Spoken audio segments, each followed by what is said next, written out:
Mga kaibigan, kilala niyo ba to? Itong tinatawag na door guard. Ito siyang ating pang-additional security sa ating kwarto. Kahit hindi natin na-lock o ang ating doorknob, hindi makapasok yung tao. Safety siya. So, napakahalaga nitong klaseng gamit. So, ito ang purpose ng door guard ay kung kahit naka-open yung inyong doorknob, ito, naka-open siya. Ito ang magsilbi na lock ang ating door guard. So, tingnan nyo, halimbawa may nag-open ng tao doon sa labas. Iganyan mo lang dyan palagi ang posisyon ng door guard. So, pag open niya, ng tao doon sa labas, ganyan siya, open niya, yan. So, hindi siya makapasok.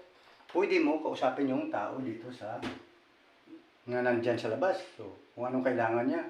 So, hindi siya makapasok. So, safety ang ating mga anak, lalong-lalo na kung mga babae. So, yan ang halaga ng door guard. So, kaibigan, kita nyo, napaka-safety. So, kaya, pwede nyo lagyan itong mga kwarto nyo. Medyo may kamahalan na siya kunti. Siguro, estimate ko, masobra siya sa 350 to 400 siguro sa ngayon. Matagal ko na ito binili pero hindi ko na ginamit. Hindi ko nalagyan doon sa kabila. So, nilagay ko kanina. So, ito, mga kaibigan, no? Kung gusto mo i-open lang, ganyan mo lang siya. Yan, pwede na yan, open yan, labas ka. So, kung dito ka sa loob, kahit nakahiga ka sa higaan mo dyan, ganyan mo lang. Kung tumawag sila, sabihin mo lang na, sige, open lang. Ganyan ang tao sa labas. Yan, mga kaibigan. Safety na. Walang problema. So, security sa ating mga anak, no?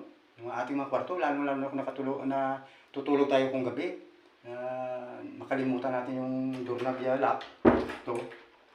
So, ganyan na natin palagi ang ganyang door guard. Panoorin nyo mga kaibigan kung paano ko gawin at i-assemble tong doorknob. Ganito lang mga kaibigan ang pag-assemble ng ating door guard. Mabilis lang. I-level lang natin dito sa sa may hamba, dito sa may kahoy ng apertahan. Yan, naka-level lang dyan siya. Mabilis lang to. I-scroll lang natin. Medyo maano lang to pag-scroll natin. Matigas ang kasi mahaba yung scroll na ginamit natin. Pero mas maganda nga to, matibay. Yan mabilis lang. Importante may additional security door guard tayo. Yan. Naka-label dyan yung ating, yung may ball yan yung maliit. Dito naka-label yan. Para hindi tayo magkamali. Ito, tingnan nyo. Ito. Yan, mga kaibigan. Ito, ball na maliit. Kailangan naka-label yan dito sa kanyang joint. May joint na din. Makita natin yung joint niya dyan. Dyan lang natin i-label. Hindi tayo magkamali sa pagkaano dyan. Kung hindi tayo marunong, pwede natin ipapanday. Para importante malagyan ng to, no? For additional security door guard. Importante ito. Kahit nakatulog ka sa kwarto mo, hindi mo lang i-lock yung doorknob mo. Pwede ito lang ang gamitin natin, itong door guard. So, maganda ito mga kaibigan. Lalo na kung mga anak natin na mga babae dyan sa loob. Pwede nga nakahiga tayo dyan, open lang natin na para makapasok yung mga hangin, no? So, napakaganda mga kaibigan. So, tapos na ito mga kaibigan, and follow more.